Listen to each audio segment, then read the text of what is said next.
இந்த வீடியோவை நல்லா பாருங்கள். இதில் வந்து இந்த சிகப்பு கலர் சட்டை போட்டிருக்கிறவர் வந்து கருங்காலி வேஷம் போட போகிறாரு. ஆனால் இவங்க ஊரில் தசரா குழு கிடையாது. அதனால் பக்கத்து ஊர் திருநெல்வேலி மாவட்டம் ரெட்டியார்பட்டிங்கிற ஊரில் தசரா குழுவில் போயிட்டு கருங்காலியோட அருள் இறக்குறதுக்காக நிற்கிறாங்க. இவருக்கு வந்து அருள் வந்து இறக்கி விடுறாங்க, சாமி இறங்க வைக்கிறாங்க. ஆனால் இவருக்கு சாமி இன்னும் இறங்கவே இல்லை. திடீர்னு பார்த்தா பின்னாடி இருந்து ஒருத்தர் சாமி ஆடுறாரு.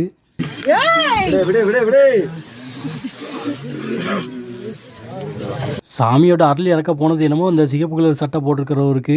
ஆனால் திடீர்னு இவர் சாமி ஆட ஆரம்பிச்சிட்டாரு. இதுக்கு முந்தின வருஷமே வேற ஒரு தசரா குழுலேருந்து இவங்க ஊருக்கு போயிட்டு, உங்கள் ஊரில் புதுசாக ஒரு தசரா குழு ஓப்பன் பண்ணுவீங்க, கண்டிப்பாக நான் நடத்தி காட்டுவேன் அப்படிங்கிற மாதிரி வாக்கு கொடுத்துட்டு போயிருக்காங்க. இப்போ இந்த தசரா குழுவில் இருக்கிறவங்களுக்கு அதெல்லாம் தெரியாது. ஆனால் இவங்க என்ன சொல்கிறாங்கன்னா,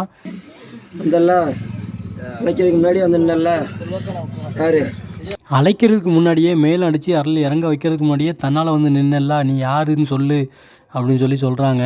அதை கேட்குறவருக்கே இது என்ன சாமின்னு தெரியும். ஆனால் அவன் வாயால் நான் சொல்ல வைக்கிறேன் அப்படின்னு சொல்லிட்டு தான் அந்த கேள்வியை கேட்பாங்க. இதுக்கப்புறம் இங்கே என்ன நடந்ததுன்னு நான் பார்ட் 2ல் சொல்கிறேன்.